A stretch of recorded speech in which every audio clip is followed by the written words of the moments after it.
오늘 함께 나눌 말씀은 신약성경 사도행전 12장에 있는 말씀입니다. 사도행전 12장 1절부터 5절까지의 말씀, 신약성경 207페이지입니다. 사도행전 12장 1절로 5절까지 말씀 제가 읽겠습니다.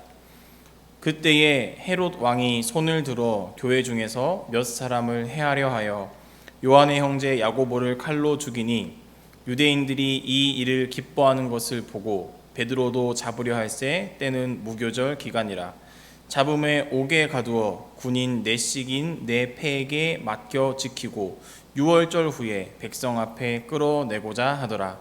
이에 베드로는 옥에 갇혔고 교회는 그를 위하여 간절히 하나님께 기도하더라. 아멘.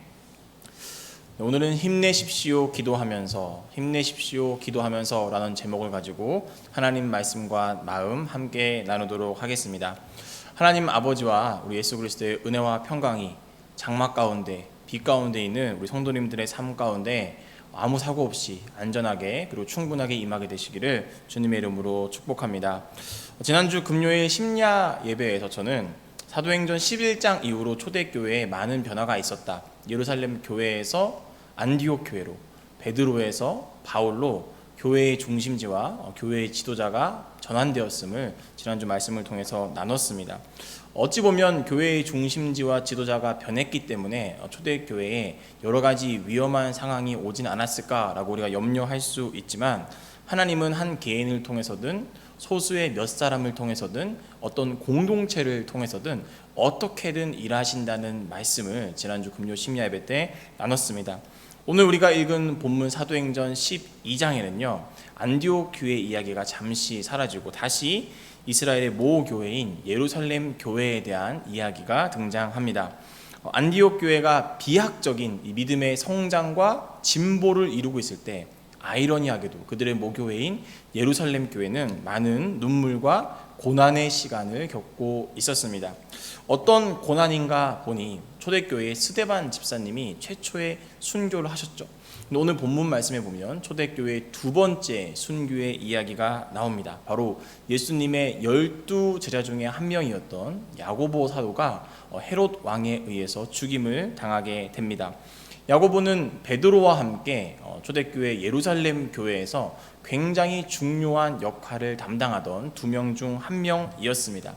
그가 헤롯 왕에 의해서 죽임을 당하고 예루살렘 교회의 영적인 지도자가 한 명 사라지게 되는 이런 생각지도 않은 고통과 어려움이 예루살렘 교회 성도들에게 지금 닥쳐 있는 상황입니다.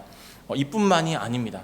순교자가 나온 것뿐만 아니라 남은 한 명, 사도 베드로도 헤롯 왕에 의해서 현재 감옥에 갇혀 있는 상태가 되어버리고 말았습니다. 매일 그들과 함께 기도하고 함께 교회의 미래를 위해 애쓰고 노력했던 이 두 명의 지도자가 한순간에 예루살렘 교회에서 사라져 버리게 된 것입니다.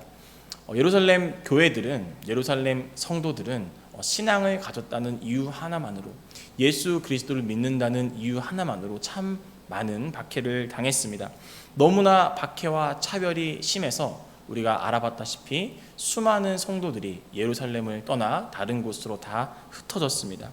그럼에도 불구하고 오늘 본문 말씀에 보면 예루살렘에 남아있던 자들이 있었던 것이죠.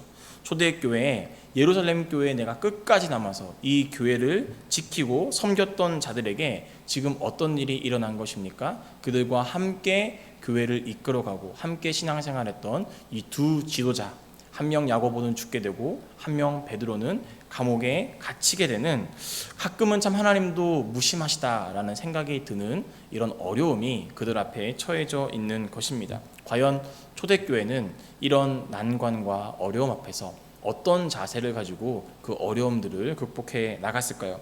결론부터 말씀드리겠습니다. 오늘 본문 5절 말씀인데요, 우리 5절 말씀 한번 집에서도 다 함께 읽어보겠습니다. 시작. 이에 베드로는 옥에 갇혔고 교회는 그를 위하여 간절히 하나님께 기도하더라. 교회는 그를 위하여 간절히 하나님께 기도하더라. 여러분 한번 저를 한번 이렇게 따라해보면서 다짐해 보시겠습니까? 절망 앞에서는 더 간절히 기도해야 합니다. 절망 앞에서는 더 간절히 기도해야 합니다. 여러분, 제가 목회자로서 가끔 학생들이나 성도님들의 삶의 이야기를 들으면서 기도 요청을 받습니다. 기도 요청을 받을 때 제가 인간적인 마음으로 성도님들께 참 죄송하고 아이들에게 미안한 적이 있습니다. 기도 말고 지금 그 사정을 들어보니까 이러이러한 게 필요한 것 같아서 이러이러한 것들을 제가 더 해주고 싶은데 더 해주지 못하는 저의 한계와 저의 벽을 느끼게 될 때, 그러면서 제 입에서는 기도하겠습니다 라는 말밖에 할 수 없을 때 저는 참 많은 죄송함과 안타까운 마음이 드는 것이 사실입니다.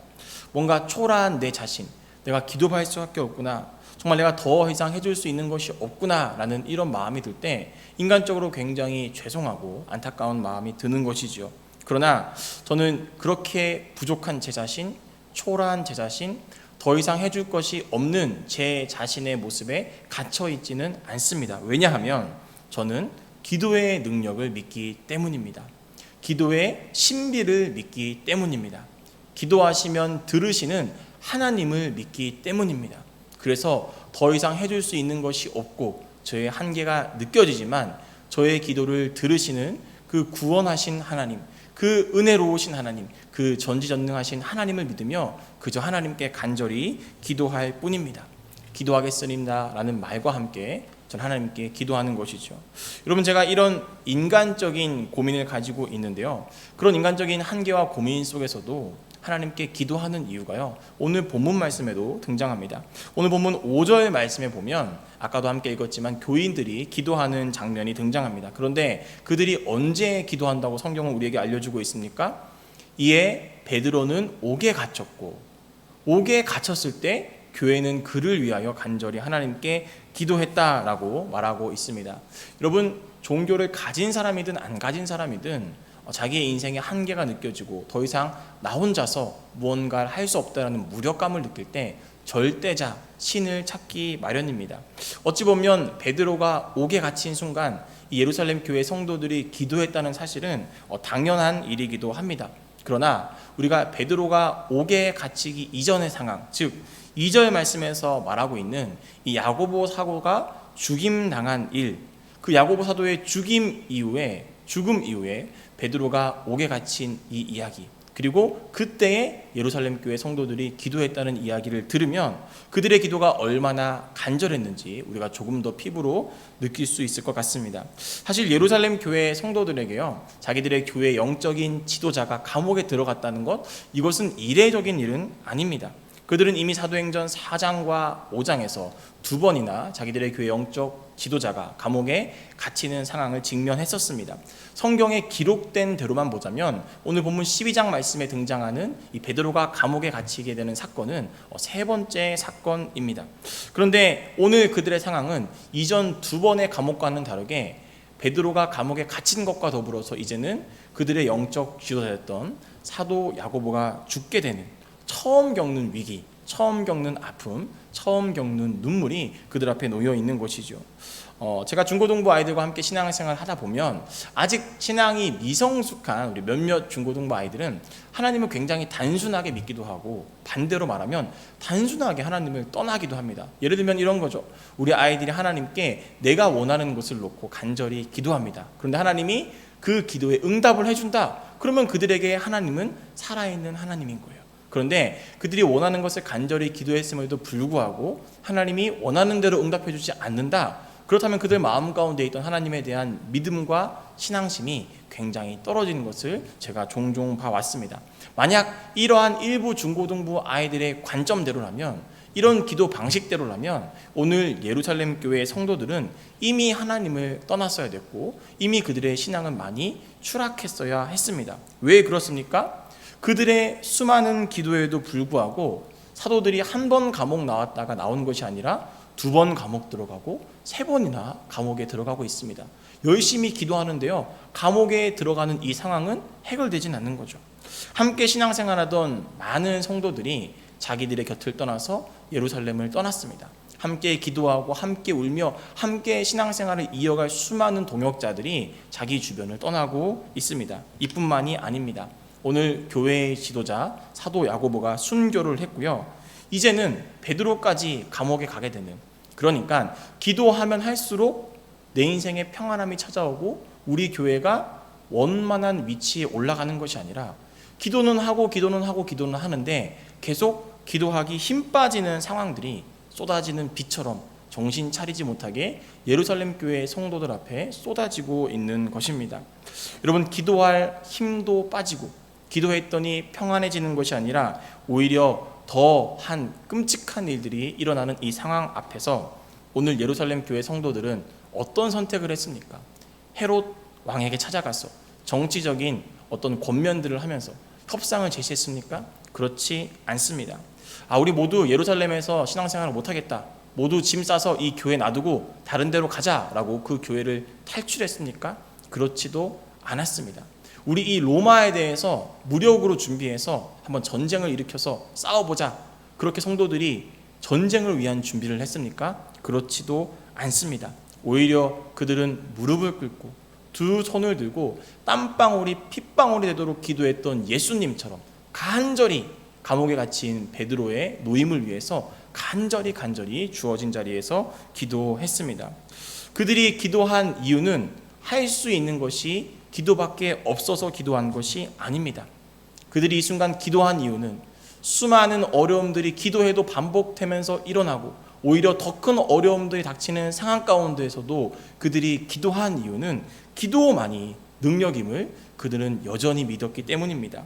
이것 해보고 저것 해보고 이제 다 안 되니까 최후에 기도한 것이 아니라 애초에 다른 방법을 생각하지 않고 또 다른 고통과 또 다른 눈물이 올지라도 애초에 다른 방법들은 생각지도 않고 그들은 기도만이 이 상황을 해결할 수 있는 능력이라 생각하고 간절히 기도했던 것입니다.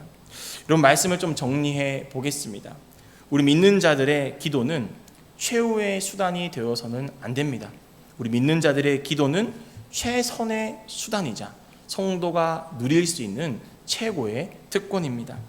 기도하기 힘 빠지는 여러 가지 반복되는 상황이 여러분 앞에 있습니까? 기도할 힘조차 없는 슬픔이 예루살렘 교회 성도들처럼 여러분의 주변에 여전히 산재하고 있습니까? 그렇다면 여러분에게 저는 오늘 설교 제목처럼 이렇게 권면하고 싶습니다. 성도님들, 힘내십시오. 그러나 그냥 힘내시지 마시고 기도하면서 힘내시길 바랍니다. 그냥 힘내시지 마시고 기도하면서 힘내시길 바랍니다. 기도하면 하나님께서 힘을 주십니다. 기도하면 하나님께서 은혜를 주십니다. 기도하면 하나님께서 성도님들의 눈물을 닦아 주십니다. 이러한 간절한 기도의 이야기가 예루살렘 교회 성도들의 이야기가 아니라 우리 꿈마을 엘림교회 성도들의 이야기가 되어야 할 줄로 믿습니다. 베드로가 결국 닫혀있던 감옥문이 자연스럽게 열리게 되면서 그 어려움의 상황에서 탈출하게 됩니다. 닫혀있던 베드로의 감옥문이 열렸던 것은 사실 기도로 밖에는, 하나님의 은혜로 밖에는 해석이 되지 않습니다. 하나님의 은혜로만 그 이야기가 가능합니다. 제가 오늘 말씀을 마무리하고 싶습니다. 베드로가 갇힌 감옥문이 열렸던 것처럼 기도로 밖에는, 하나님의 은혜로 밖에는 설명되지 않는 이런 특별한 은혜와 체험이 이 시간 예배드리고 있는 우리 모든 꿈마을 엘림교회 성도님들 삶 가운데 충만하게 임하시게 되기를 주님의 이름으로 축복합니다. 기도하겠습니다.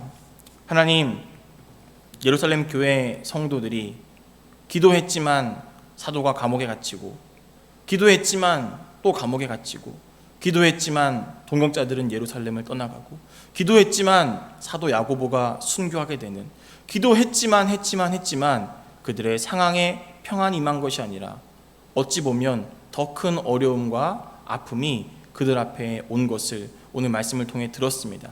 그러나 그런 어려움 중에도 예루살렘 교회 성도들은 포기하지 않고 제일 마지막에 기도한 것이 아니라 기도만이 살 길이라는 믿음을 가지고 여전히 그 자리에서 믿음을 가지고 기도했습니다. 그랬더니 감옥에 갇혔던 이 베드로가 감옥에서 문이 열리면서 자연스레 탈출하게 되는 은혜를 경험했습니다. 무엇이 이런 일을 가능하게 했습니까? 기도로밖에는 설명이 되지 않습니다. 하나님의 은혜로밖에는 설명이 되지 않습니다. 주여, 이 시간 예루살렘 교회 성도들처럼 여전히 아파하고 여전히 기도는 하고 있지만 반복되는 어려움 속에서 지쳐있는 성도들에게 하나님의 은혜로밖에는 설명되지 않는 놀라운 구원의 은혜를 허락하여 주시옵소서. 하나님의 은혜로밖에는 설명할 수 없는 놀라운 체험의 은혜를 이 시간 예배하고 있는 우리에게 허락하여 주시옵소서. 감사드리며 이 모든 말씀 우리 주님 예수님의 이름으로 간절히 기도드렸습니다. 아멘. 이 시간 첫 번째로 코로나19의 종식과 영적 회복을 위한 공동 기도문을 함께 읽으며 기도의 자리에 나가겠습니다. 함께 읽겠습니다. 시작. 하나님 아버지, 코로나 바이러스로 인해 많은 이들이 고통을 겪고 있습니다. 하루빨리 이 문제가 해결될 수 있도록 하나님의 특별한 은혜와 도우심을 이 땅 가운데 허락하여 주시옵소서. 이 일을 통해 우리에게 말씀하고자 하시는 하나님의 마음을 잘 느끼게 하시고 코로나 바이러스 때문에 우리의 영의 균형과 방향이 흔들리지 않도록 우리를 도와 주시옵소서. 더욱 깨어 기도하기를 원합니다. 땀방울이 핏방울이 되도록 기도하신 예수님처럼 간절히 기도하며 영적 게으름을 이겨내게 하시옵소서. 여전히 최전선에서 수고하는 의료진과 백신 개발을 위해 연구 중인 연구팀을 기억하사 그들의 땀과 헌신을 통해 하루빨리 코로나가 이 땅에서 종식되게 하시옵소서. 옥에 갇힌 베드로를 위해 기도한 예루살렘 교회 성도들과 같이 코로나라는 바이러스에 갇힌 개인의 영성과 일상의 회복을 위해서도 간절히 기도하는 교회와 성도들이 되게 하옵소서. 모든 역사의 주관자이시며 우리의 유일한 소망이 되시는 예수님의 이름으로 기도합니다. 아멘. 우리 시간 두 번째로는 교회 리모델링을 위한 공동 기도문을 함께 믿음을 가지고 읽도록 하겠습니다. 시작. 하나님 아버지, 지금까지의 리모델링 과정 중에 아무런 사고 없이 은혜로 진행하게 하시니 감사합니다. 완공까지 얼마 남지 않은 이 시점에서 기도하는 일에 게을러지지 않고 기도로 세워가고 쌓아가는 리모델링이 되게 하여 주시옵소서. 장마로 인해 많은 피해가 우려되는 이때에 우리 교회 모든 공간을 안전하게 지키시고 보호하여 주시옵소서. 특별히 리모델링을 총괄하고 계신 담임 목사님을 위해 간절히 기도합니다. 그 손과 발에 힘을 얻게 하시옵소서. 평안이 잠에 들게 하시옵소서. 통증이 사라지게 하시옵소서. 마음의 근심과 답답함이 아니라 하나님 주시는 소망으로 새 힘을 얻게 하여 주시옵소서. 잘 회복하셔서 이 모든 것이 합력하여 선을 이루시는 하나님의 은혜로 고백될 수 있도록 주여 담임 목사님을 축복하여 주시옵소서. 우리의 기도로 재정적으로도 모자라지 않도록 채워주셔서 하나님의 은혜로만 설명되는 은혜와 감격이 우리 교회와 성도들에게 있게 하시옵소서. 더불어 성도들의 직장과 기업을 붙드사 드림이 기쁨이 되는 은혜를 맛보게 하시옵소서. 합력하여 선을 이루시며 우리 교회의 존재의 이유가 되시는 예수 그리스도의 이름으로 기도합니다. 아멘. 우리 시간 마지막으로 가정에서 개인과 가정의 기도 제목을 놓고 간절히 하나님께 기도하면서 저녁 중보 기도회를 마치도록 하겠습니다. 함께 기도합니다.